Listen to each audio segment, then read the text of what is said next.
Assalamualaikum warahmatullahi wabarakatuh.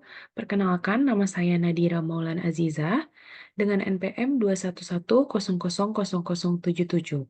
Saya merupakan mahasiswi dari kelas B, mata kuliah kompetisi bisnis yang diampu oleh yang terhormat Ibu Dr. Tuti Rasuti SHMH.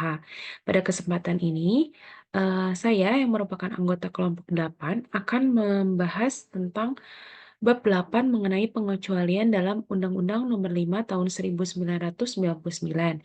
Presentasi yang akan saya lakukan mengenai bagian 3.2 poin D, E, F tentang perjanjian lisensi, batasan pemberlakuan pengecualian, dan perjanjian waralaba.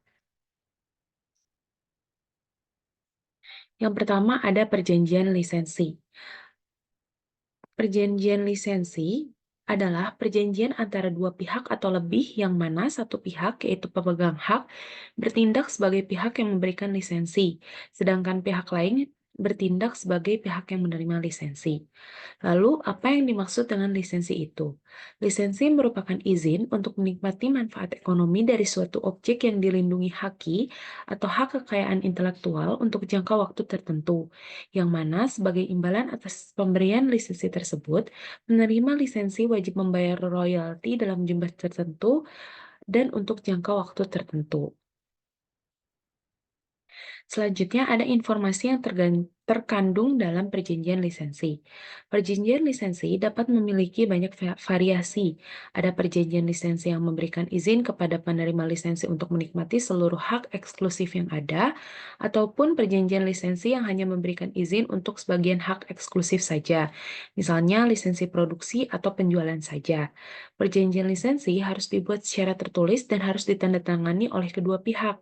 Perjanjian lisensi sekurang-kurangnya memuat informasi dan poin-poin sebagai berikut.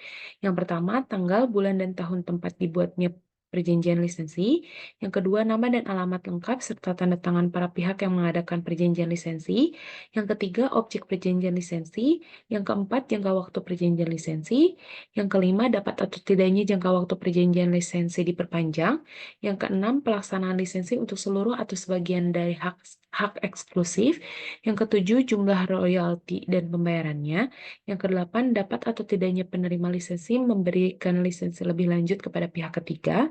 Yang kesembilan, batas wilayah berlakunya perjanjian lisensi apabila diperjanjikan. Dan yang terakhir, dapat atau tidaknya pemberi lisensi melaksanakan sendiri karya yang telah dilisensikan. Beberapa hal tentang perjanjian lisensi. Yang pertama, perjanjian lisensi wajib dicatatkan pada Direktorat Jenderal Hak Kekayaan Intelektual, dan jika tidak dicatatkan, maka perjanjian lisensi tidak mempunyai akibat hukum pada pihak ketiga. Yang kedua, perjanjian lisensi dibuat secara khusus, misalnya tidak bersifat eksklusif. Apabila dimaksudkan demikian, maka hal tersebut harus secara tegas dinyatakan dalam perjanjian lisensi. Jika tidak, maka perjanjian lisensi dianggap tidak memakai syarat non-eksklusif, yang berarti pemegang lisensi masih boleh melaksanakan sendiri apa yang dilisensikannya atau memberi lisensi kepada pihak ketiga yang lain. Dan yang terakhir, perjanjian lisensi dilarang memuat ketentuan yang langsung maupun tidak langsung dapat menimbulkan akibat yang dirugikan perekonomian Indonesia atau memuat pembatasan yang menghambat kemampuan bangsa Indonesia dalam menguasai dan mengembangkan teknologi pada umumnya. Materi selanjutnya, saya akan membahas tentang batasan pemberlakuan pengecualian. Secara harfiah, makna dari pengecualian adalah tidak memberlakukan suatu aturan yang seharusnya diberlakukan. Dalam persaingan usaha, pengecualian intinya mengatur mengenai larangan-larangan bagi pelaku usaha dalam kaitannya dengan perjanjian, kegiatan, dan posisi yang dominan. Agar ketentuan pengecualian selaras dengan asas dan tujuan pembentukan Undang-Undang Persaingan Usaha, maka setiap orang hendaknya memandang ketentuan pengecualian sebagai pembatasan mutlak dari segenap larangan yang ada. Setiap orang hendaknya memandang pengecualian tersebut dalam konteks sebagai berikut. Yang pertama, bahwa perjanjian lisensi haki tidak secara otomatis melahirkan praktik monopoli dan persaingan usaha yang tidak sehat. Yang kedua, bahwa praktik monopoli dan persaingan usaha tidak sehat yang timbul akibat pelaksanaan perjanjian lisensi adalah kondisi yang hendak dicegah melalui hukum persaingan usaha.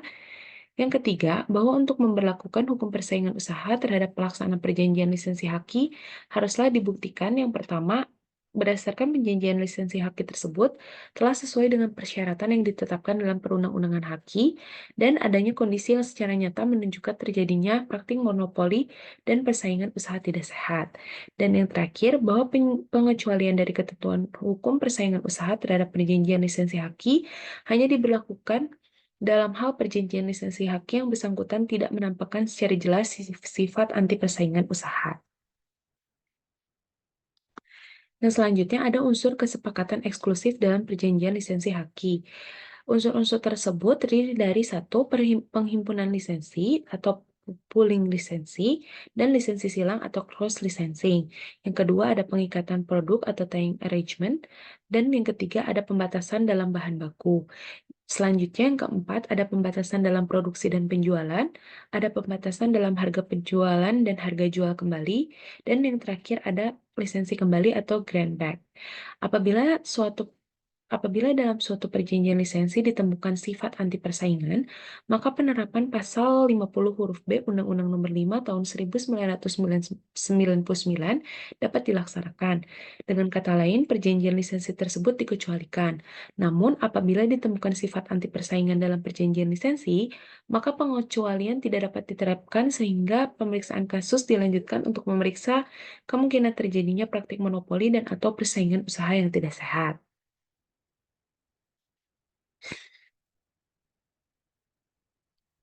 Untuk selanjutnya, kita akan masuk ke materi perjanjian waralaba.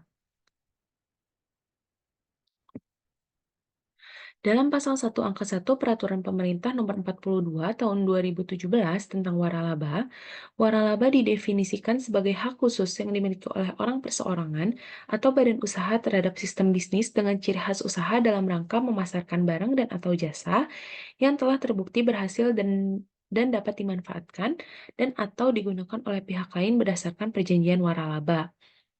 Dalam hal ini, penerima waralaba atau yang disebut dengan franchisee dalam menjalankan usahanya menjalankan sistem usaha yang diberikan oleh pemberi waralaba atau franchisor berdasarkan suatu perjanjian.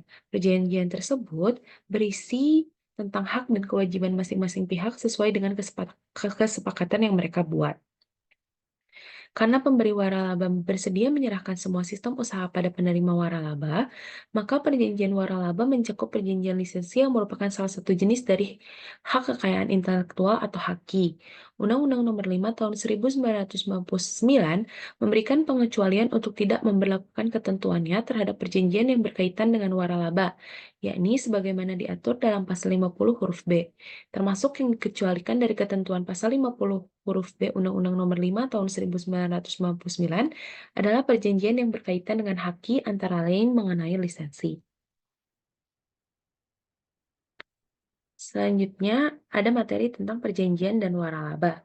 Yang pertama ada pengertian perjanjian.